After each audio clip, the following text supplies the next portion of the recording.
The millionaire mocked the maid for cleaning silently, until he heard what she was reading in Sanskrit. Welcome back to our channel, where extraordinary stories unfold in the most unexpected places. If this is your first time here, make sure to hit that subscribe button and ring the notification bell.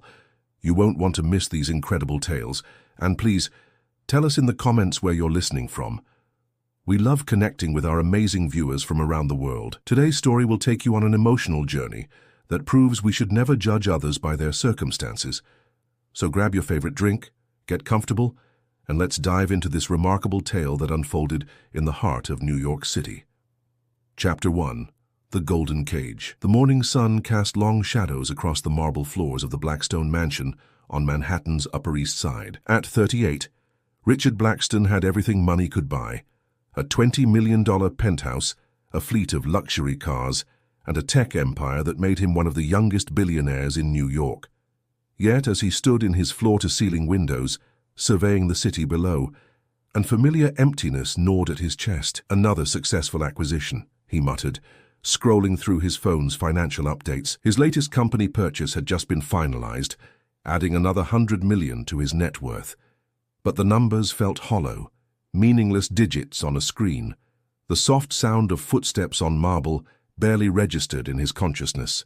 Maya Patel, his housekeeper of 2 years, moved through his living space like a ghost, efficient, invisible, silent. At 29, she was a woman of few words who performed her duties with an almost meditative precision that both impressed and irritated Richard. "Do you have to be so quiet all the time?" Richard snapped, not turning from the window. "It's unnerving. Normal people make noise when they walk."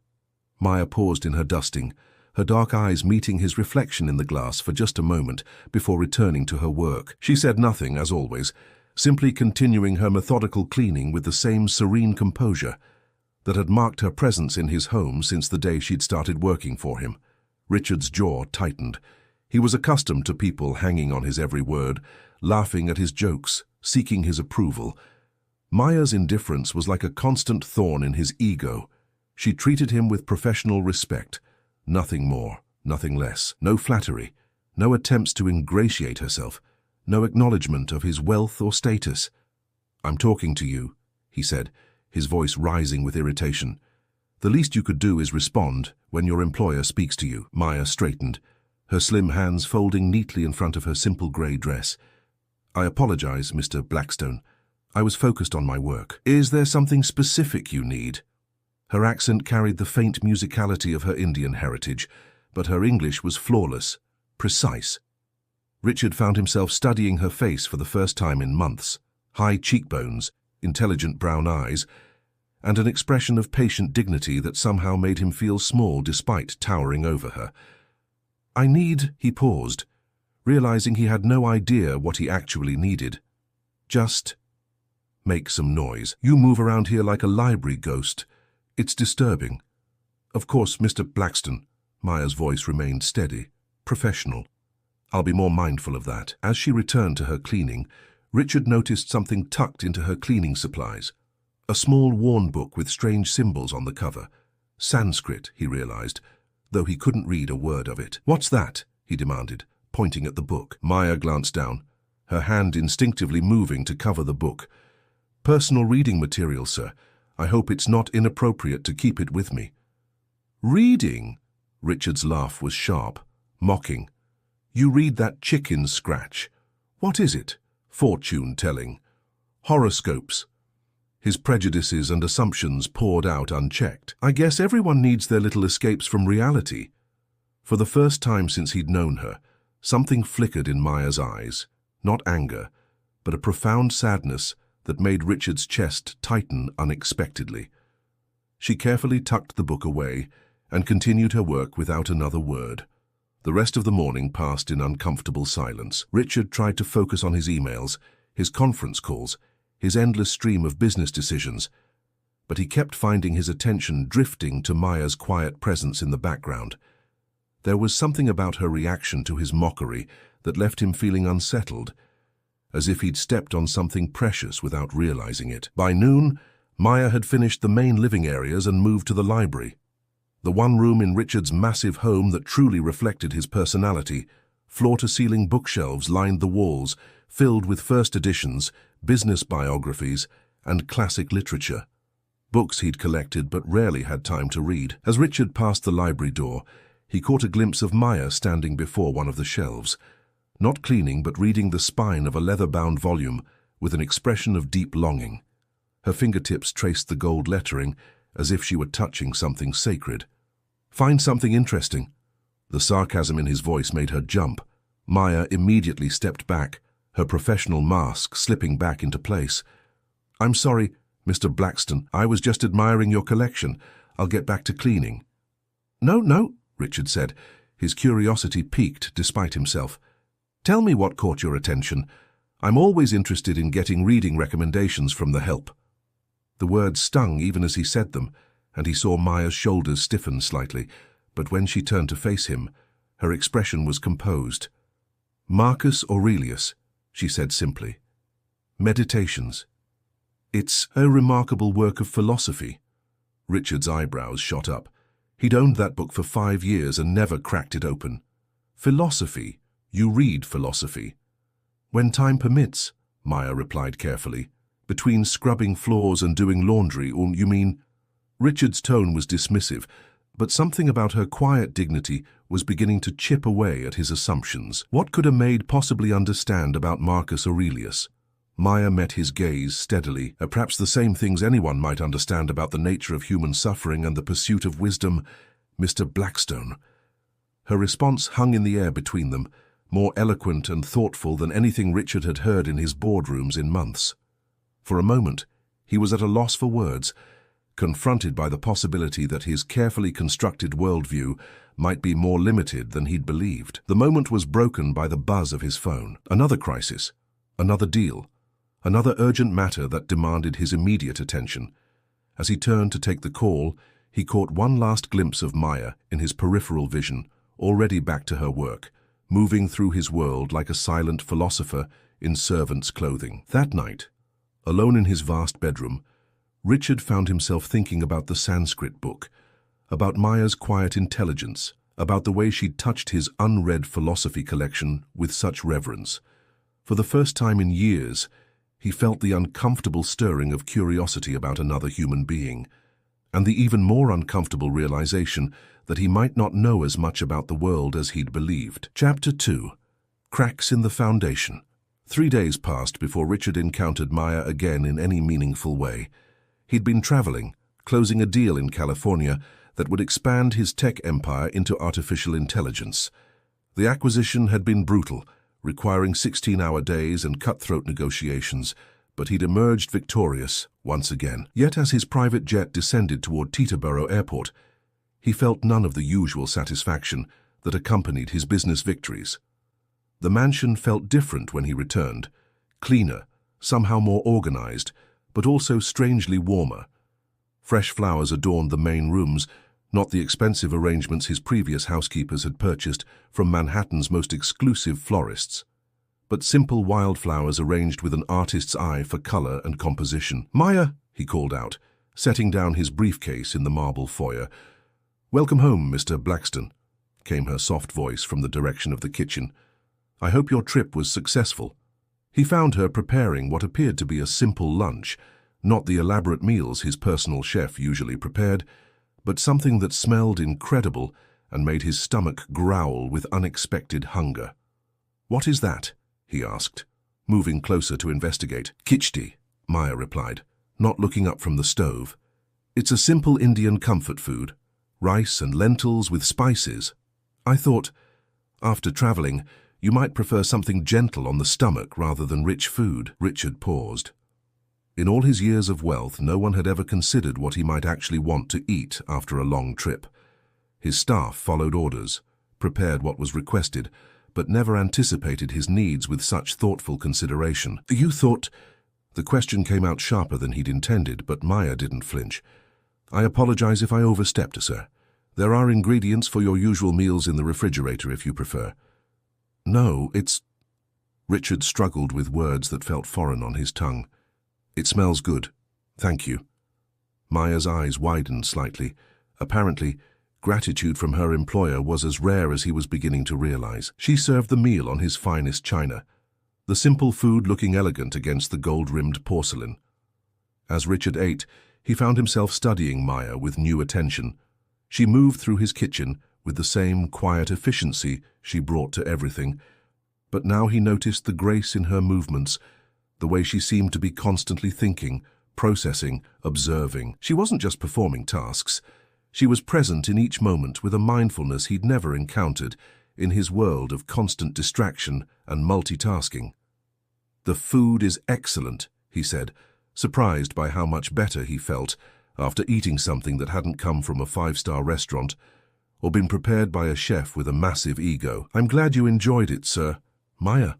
The name felt strange on his lips. He'd been calling her nothing more than the housekeeper for 2 years. "That book you were reading the other day, the Sanskrit one, what is it exactly?" Maya hesitated, her hand stilling as she wiped down the counter. It's the Bhagavad Gita, Mr. Blackstone, a sacred text." "Sacred how? Like the Bible?"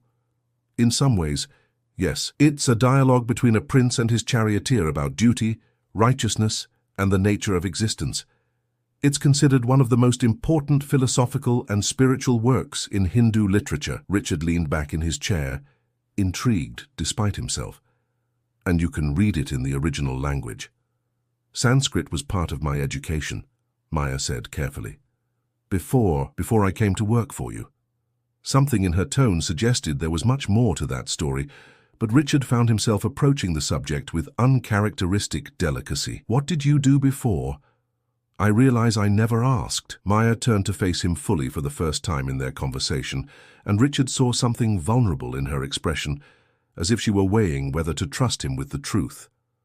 "I was a professor," she said quietly. "At Delhi University, I taught ancient philosophy and Sanskrit literature." The words hit Richard like a physical blow. Professor, university. The woman he'd been treating as an uneducated servant was more qualified in her field than he was in his own. "A professor," he repeated slowly. "And you're here. Why?" Maya's composure flickered for just a moment, and Richard caught a glimpse of deep pain before her professional mask reasserted itself. "Life circumstances change, Mr. Blackstone. Sometimes we must make difficult choices." The weight of his previous mockery crashed down on Richard all at once. The Sanskrit chicken scratch, his dismissive comments about fortune-telling, his casual cruelty about reading recommendations from the help. Every word now felt like a knife twisting in his chest. "Maya, He started to speak, then stopped, realizing he had no idea how to apologize for 2 years of thoughtless condescension. "I didn't know. You didn't ask," she replied simply, without accusation, but with a quiet dignity that made him feel smaller than any business rival ever had.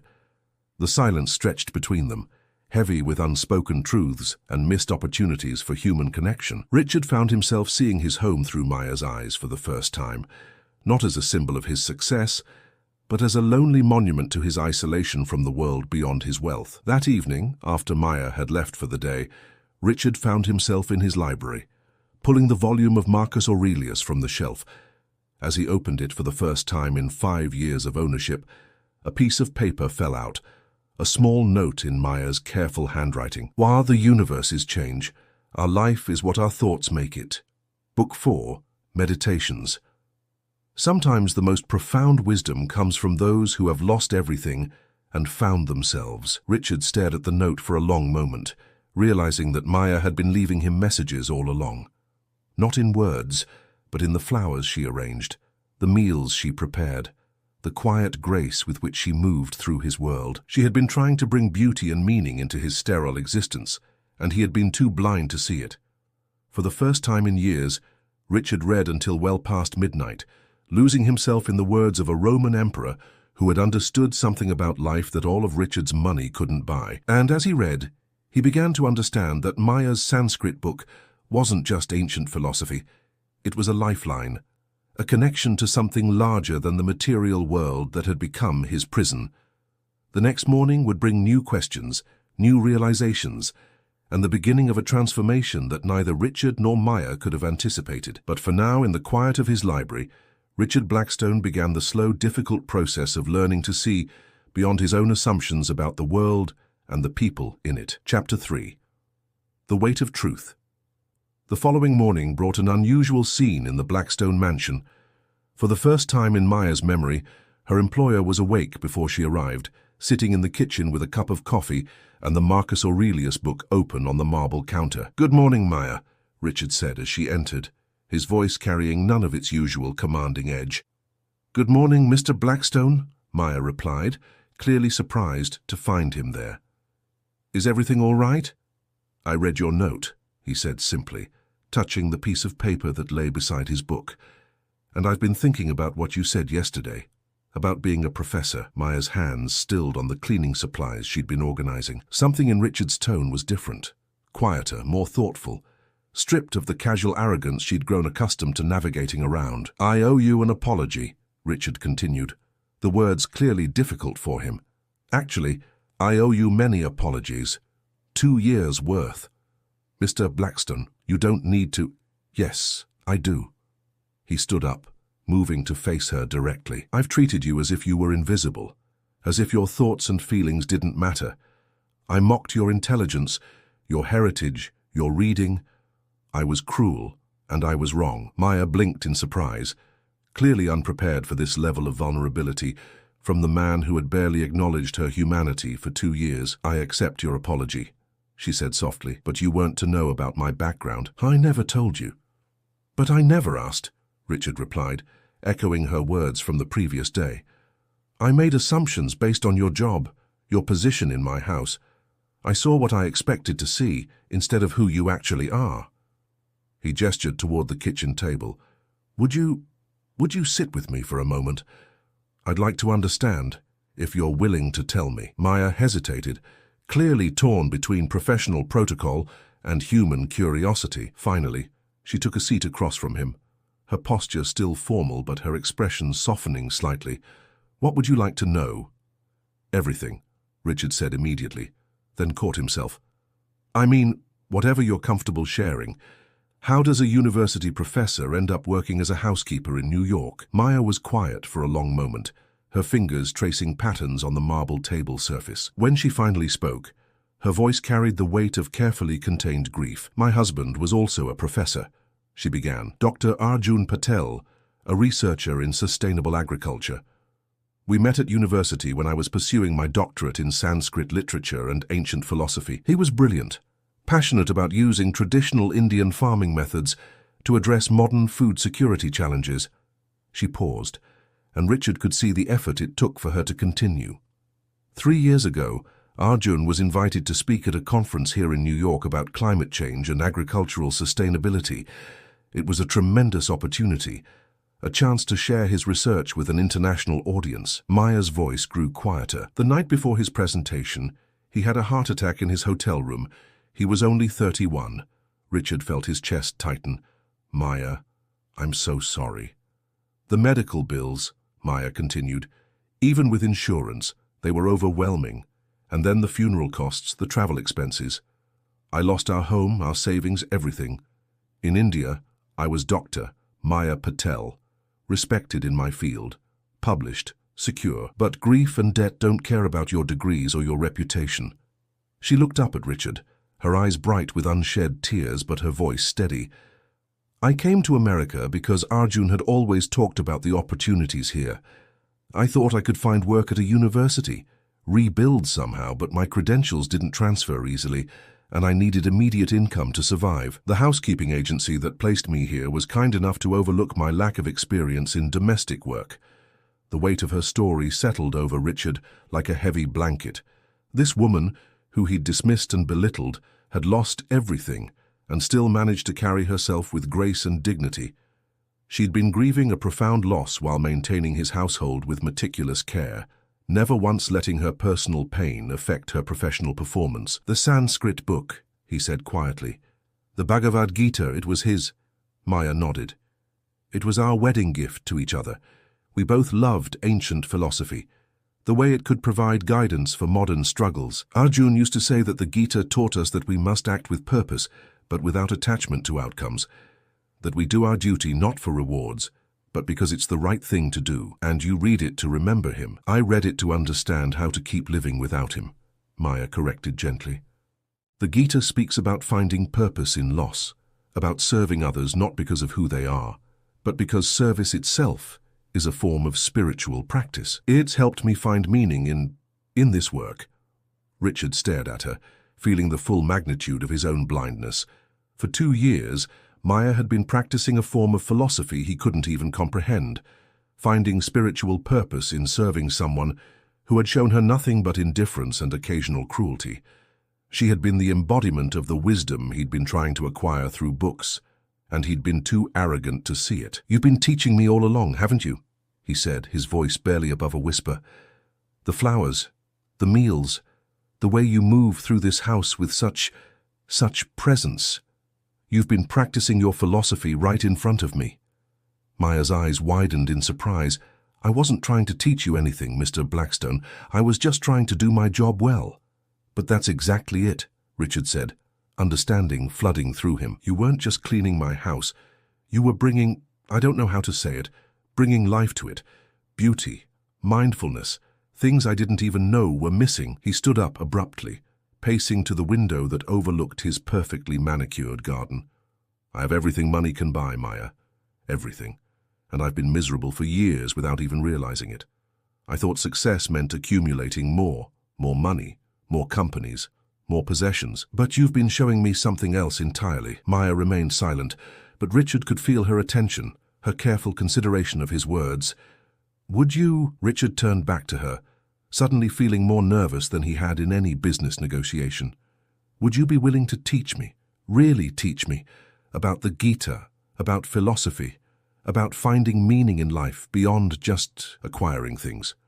The request hung in the air between them, bridging the vast gulf that had separated employer from employee, wealth from wisdom, assumption from understanding. Maya studied his face for a long moment, as if gauging the sincerity of his request. "Philosophy isn't something you learn in a few lessons, Mr. Blackstone," she said carefully.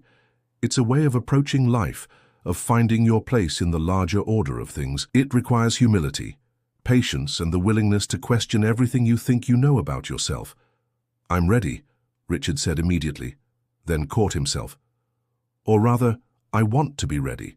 I want to learn how to be the kind of person who deserves to have someone like you in their life, even if it's just as a teacher." Maya smiled then, the first genuine smile he'd ever seen from her, and it transformed her entire face. In that moment, Richard glimpsed the professor she had been, the woman who had inspired students and challenged minds, the person who had loved and been loved by someone who shared her passion for wisdom and truth. "Very well," she said, "but we start with the hardest lesson of all, learning to see yourself clearly, without the protection of wealth or position or the stories you tell yourself about who you are." Richard nodded, not fully understanding what he was agreeing to, but knowing instinctively that this moment was the beginning of something that would change his life forever. Outside his window, the morning sun climbed higher in the sky, casting new light on a world that was about to become far more complex and beautiful than he had ever imagined.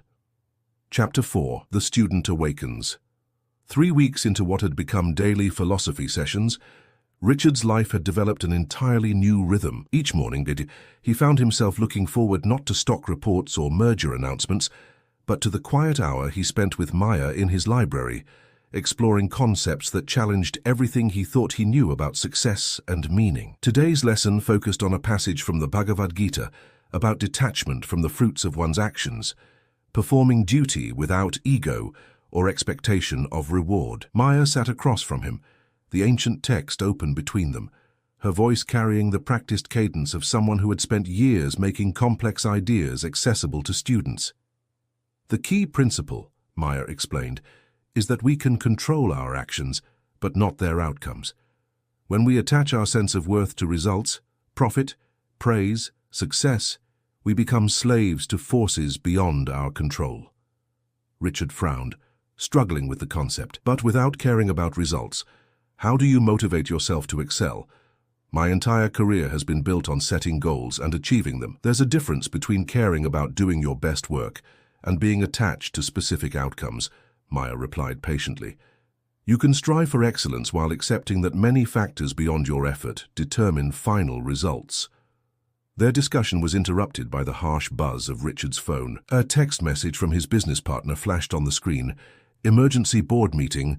Hartwell Industries backing out of acquisition. Need you here now. Richard stared at the message, feeling his familiar surge of adrenaline and panic. The Hartwell deal represented 6 months of work and a potential $100 million expansion of his empire. His instinct was to leap up, rush to the office, and spend the day frantically trying to salvage the situation. Instead, something made him pause and look at Maya, who was watching his reaction with interested eyes. "Bad news?" she asked gently. "A major business deal is falling apart," Richard said, surprised by how calm his voice sounded. "Normally, I'd be out the door already, ready to fight to save it. And now?" Richard considered the question seriously. "Now I'm wondering what the Gita would say about this situation." Maya smiled. "What do you think it would say?"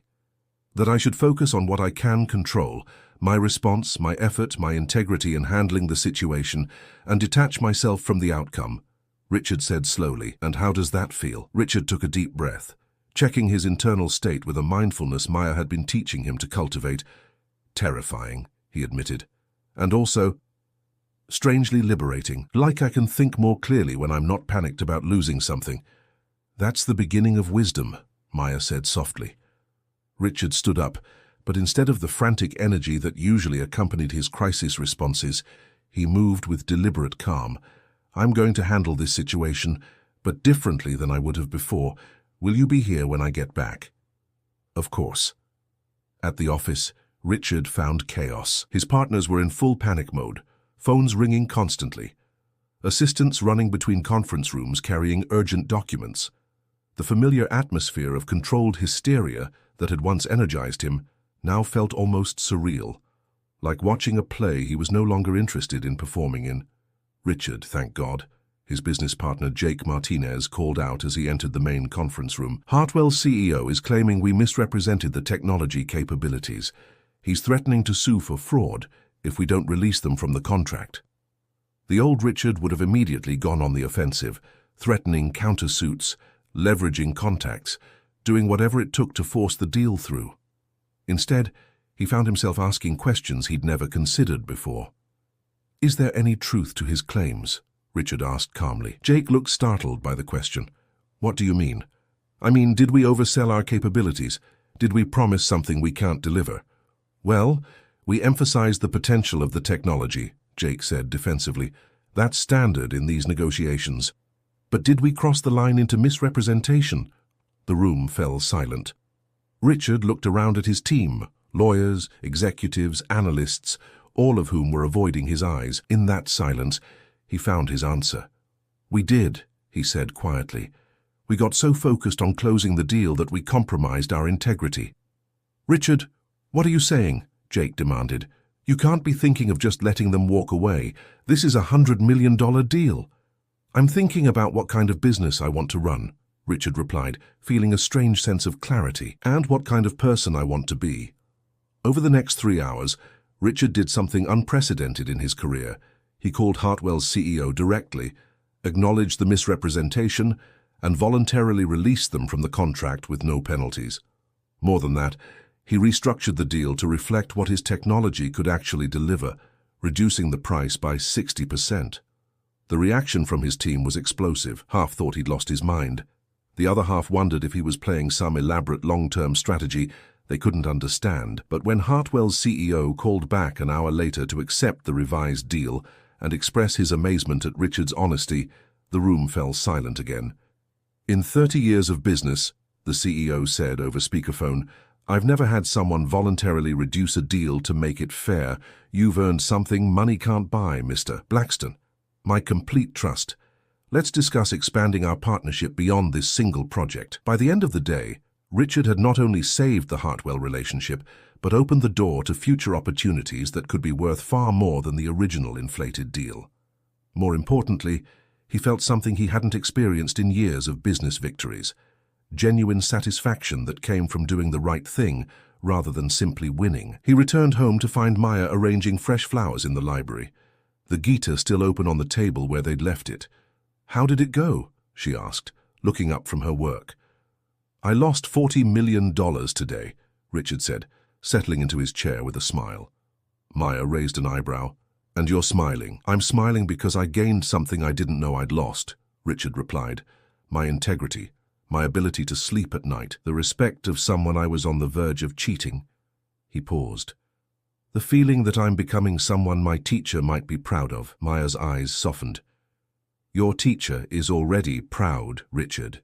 Not because of what you gained or lost today, but because you chose to act from principle rather than fear. That evening, for the first time in his adult life, Richard fell asleep without checking his phone for stock prices or thinking about tomorrow's deals. Instead, he found himself contemplating Maya's words about duty and detachment, about finding peace in right action regardless of outcomes.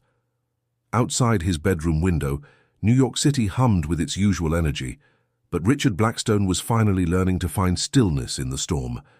The transformation that had begun with mockery and misunderstanding was deepening into something far more profound, the slow, difficult, beautiful work of becoming fully human. Chapter 5. The teacher revealed 2 months had passed since Richard's first real philosophy lesson, and the changes in both teacher and student had been profound. The mansion that had once felt like a monument to isolation now hummed with the energy of genuine human connection. Richard found himself looking forward to their morning discussions more than any business meeting.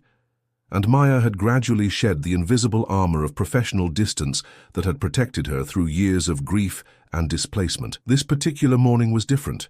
Richard had awakened before dawn with a clarity that felt almost startling. As he sat in his library waiting for Maya's arrival, he realized that something fundamental had shifted in how he saw the world and himself. "Good morning," Maya said as she entered, carrying 2 cups of tea instead of her usual cleaning supplies. This small change would have been unthinkable months ago, but it now felt natural, right? "Maya," Richard said, accepting his cup gratefully, "I need to tell you something. I've been thinking about our arrangement, about what's been happening between us." Maya's expression grew cautious. "What do you mean?" "I mean that somewhere along the way, you stopped being my housekeeper and became my teacher. Not just in philosophy, but in how to be human, how to live with purpose and integrity, how to see beyond my own narrow perspective." Richard set down his teacup, meeting her eyes directly. "And I think I've been your student in more ways than just Sanskrit and ancient philosophy." Maya was quiet for a long moment, considering his words. "You've been teaching me too, Richard." "What could I possibly teach you?"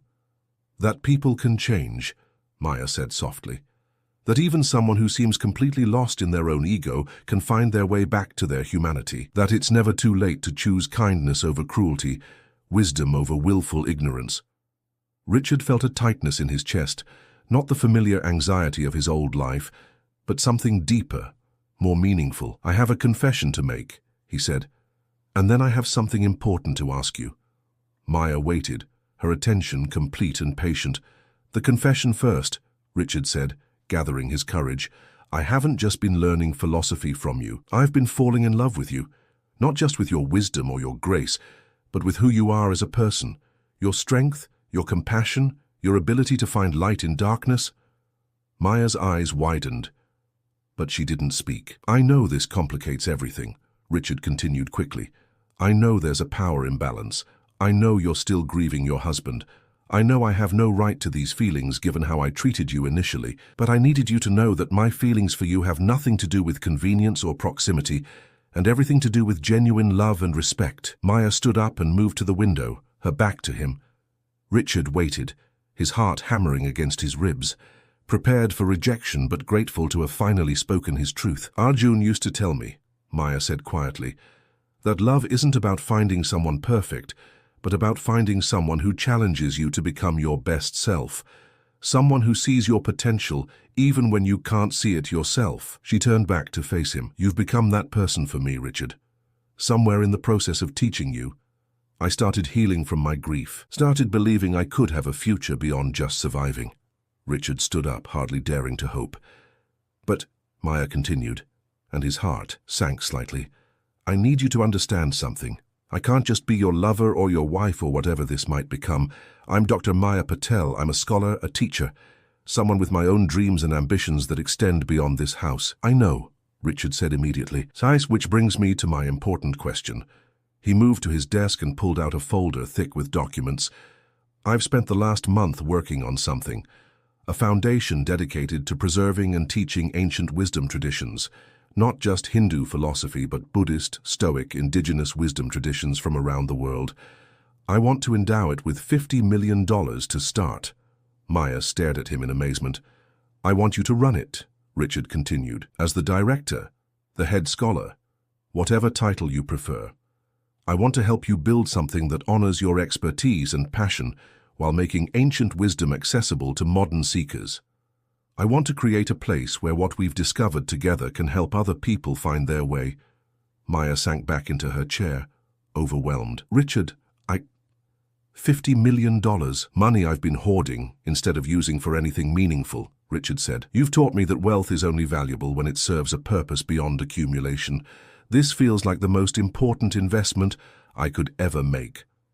Tears were streaming down Maya's face now, not of sadness, but of a joy so profound it took Richard's breath away. "There's one more thing," he said, kneeling beside her chair. "I'm not asking you to marry me, not yet.